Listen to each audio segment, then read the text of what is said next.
Hello everyone. आज हम लोग इतिहास पर चर्चा करेंगे। हमने देखा था कि इतिहास में हमने सिंधु घाटी सभ्यता पढ़ी और आपका वैदिक काल भी पढ़ा, महाजनपदों का काल भी पढ़ा, जैन बौद्ध भी हमने पढ़ा। अब जो है हम चर्चा करेंगे साम्राज्य की उदय। तो इसमें साम्राज्यों के उदय में सबसे बड़ा जो जनपद रहा वह एक साम्राज्य के रूप में सामने आया, जो था आपका मगध। तो आज का जो क्लास है मगध साम्राज्य का उदय। तो देखिए, साम्राज्य का उदय। देखिए, मगध साम्राज्य के संस्थापक जो रहे वो थे आपके बिंबिसार। कौन थे आपके? बिंबिसार। तो स्टूडेंट्स, मगध के उत्कर्ष में, मगध साम्राज्य के उदय में अलग अलग राजवंशों ने शासन किया, जिनमें से बिंबिसार जो था वो हर्यक वंश का शासक था। किसका था आपका? हर्यक वंश। तो सबसे पहला वंश जो रहा जिसने मगध पर शासन किया वह था आपका कौन? हर्यक वंश। हर्यक के बाद आता है आपका शिशुनाग वंश। कौन? शिशुनाग वंश। और शिशुनाग वंश के बाद नंद वंश। कौन आपका? नंद वंश। और नंद वंश के बाद शासन किया आपका मौर्य वंश। स्पष्ट है? हर्यक वंश, शिशुनाग वंश, नंद वंश और उसके बाद मौर्य वंश। तो देखिए, हर्यक वंश का जो टाइम पीरियड था वो था आपका 545 बीसी से आपका 412 बीसी। तो आज हम चर्चा जो करेंगे वह किस पर करेंगे? आपका हर्यक वंश पर, जिसमें पहले जो राजा हुए उनका नाम था बिंबिसार।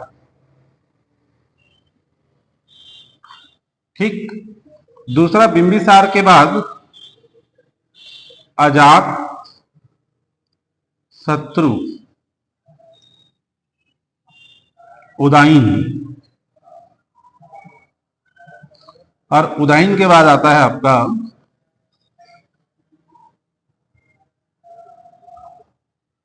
नाग दशक। नाग दशक। ठीक है, नाग दशक।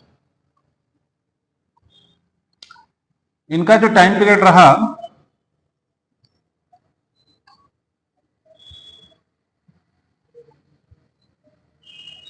सूत्तांड, ये सब बीसी में है।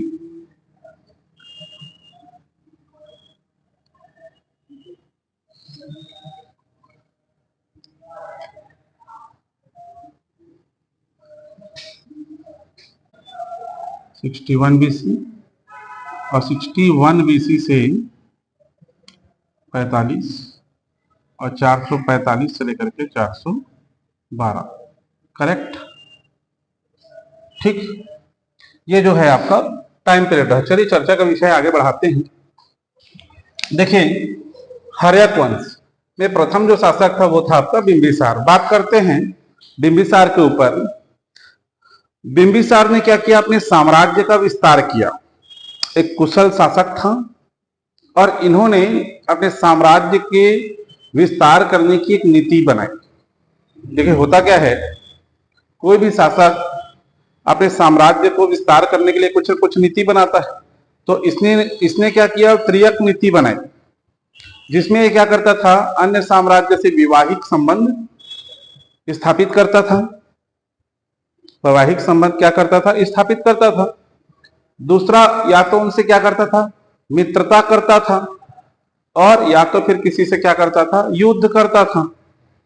तो साम दाम दंड भेद ऐसे नीतियां अपना करके ये क्या करता था, अन्य अपने साम्राज्यों का अन्य राजाओं के साथ संबंध बना करके साम्राज्य का अपना विस्तार करता था। बढ़िया दामान कौन है आज के युग में? चौतरा दामान, जिसके यहाँ बेटी हो उसी से वो शादी करे, जिसका कोई भी क्या हो, पुरुष वारिस ना हो। वैसे ही आपका ये बिंबिसार ने क्या किया, त्रिक नीति अपनाई, वैवाहिक नीति, मित्र और का आपका युद्ध की नीति। तो युद्ध से इसने क्या किया, अंग और चंपा को जीत लिया। किसको जीत लिया? अंग और चंपा को, और उसने अपने साम्राज्य में उसे मिला लिया। इनकी 3 पत्नियां रही। अब विवाह कर रहा है तो पहले के जो राजा हैं वह अपने साम्राज्य का विस्तार करने के लिए अलग अलग साम्राज्यों की राजकुमारी से क्या करते थे, विवाह करते थे। इतिहास में हम पढ़ते हैं। अन्य कई कारण भी रहते हैं, संतान की वजह से भी हो सकता है। राजा दशरथ के 3 जगह विवाह हुआ था, उनमें से एक हमारी भानुमति कौन थी, भानुमंत की पुत्री भानुमति कौन थी आपकी, कौशल्या। राजा दशरथ का विवाह हुआ था और यहाँ का भी राजपाट उनको मिल गया था, आप समझते हैं। वैसे ही इसने आपका कौशल जो कौशल देवी जो प्रसेनजीत की बहन थी उनसे विवाह किया।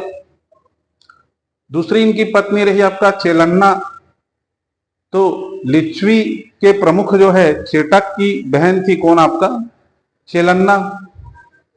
और एक थी आपकी क्षेमा जो मद्र की राजकुमारी थी। तो बिंबिसार की 3 पत्नियां हैं और इस तरीके से उन्हें अपने साम्राज्य का विस्तार किया। देखिए बिंबिसार में एक महत्वपूर्ण बात थी, बौद्ध धर्मावलंबी था ये। महात्मा बुद्ध इन्हीं के काल में इनके साम्राज्य में आए। तब पता चला कि कोई संत आया है, सिद्धार्थ से बुद्ध बनकर जब लौटे तो कहाँ आए, वो जो है राजगृह के आसपास आए। और बिंबिसार की राजधानी क्या थी, गिरिब्रज। और उन्होंने राजगृह शहर नगर बसाया था। देखिए तो जब आते हैं तो क्या होता है, गौतम बुद्ध को खबर भिजवाते हैं कि आपको कौन बुला रहा है, राजा। तो भाई संत थोड़ी जाएंगे, संत के पास किसको जाना चाहिए, राजा को जाना चाहिए। ऐसा कौन बोला, बुद्ध ने बोला। तो ये क्या थे, बौद्ध धर्मावलंबी थे।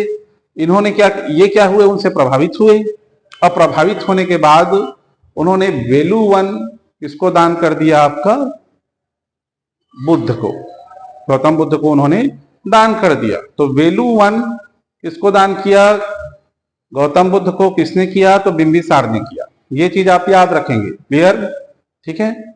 देखिए दूसरी बात क्या थी, ठीक है, बौद्ध धर्मावलंबी होने के साथ साथ यह जैन और ब्राह्मणों को भी के प्रति भी क्या था, सहिष्णु था। अब मित्र की बात करते हैं, मैत्रिक संबंध भी इन्हें स्थापित किया। तो अवंती के राजा रहे प्रघोत। अब प्रघोत एक बार क्या पड़े, आपके बीमार पड़ गए। तो उस समय ऐसी व्यवस्था थी कि आयुर्वेद आचार्य सभी राजा अपने साथ रखते थे। अब उस समय तो एम्स है, आज जिला अस्पताल है, ऐसे तो था नहीं। तो हमारा जो चौथा वेद है अथर्ववेद, उसमें किसकी चर्चा है, आयुर्वेद की चर्चा है। तो राजा क्या करते हैं, अपने यहाँ एक चिकित्सक रखते थे। तो उन्होंने प्रघोत को क्या किया, प्रघोत के पास किसको भेजा, जीवक को भेजा। किसको भेजा, जीवक को। तो जीवक क्या है, आयुर्वेदाचार्य हैं, याद रहेगा। और इस तरीके से बिंबिसार ने एक कुशल साम्राज्य की स्थापना की।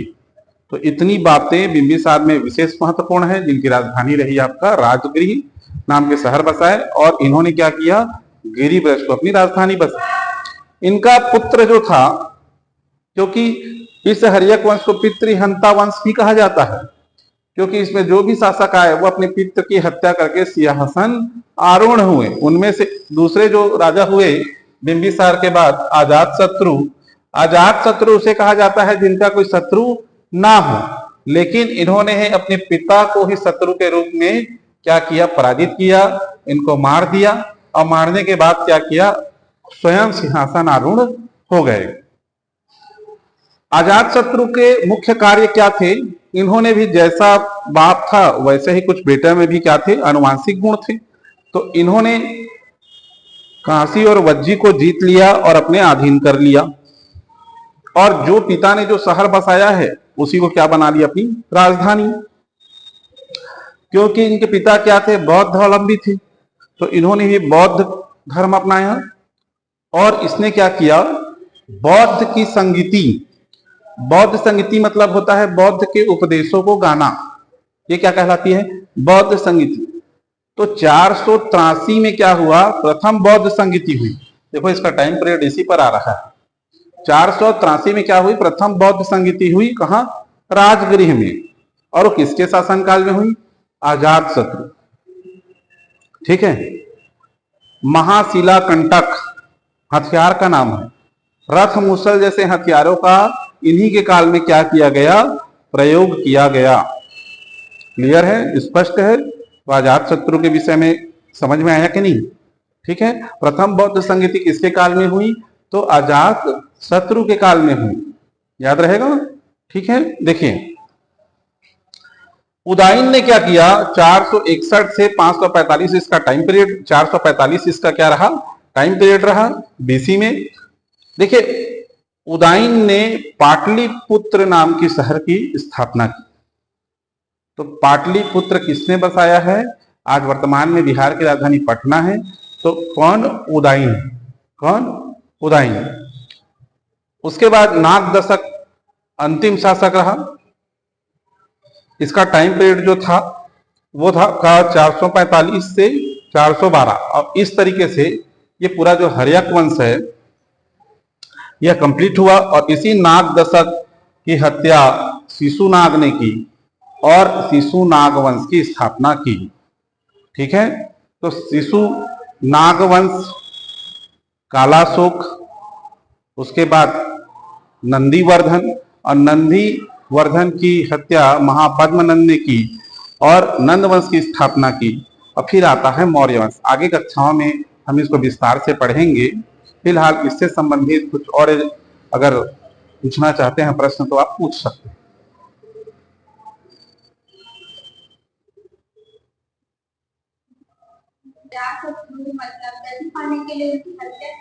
जी तो मतलब किसी को पता नहीं था।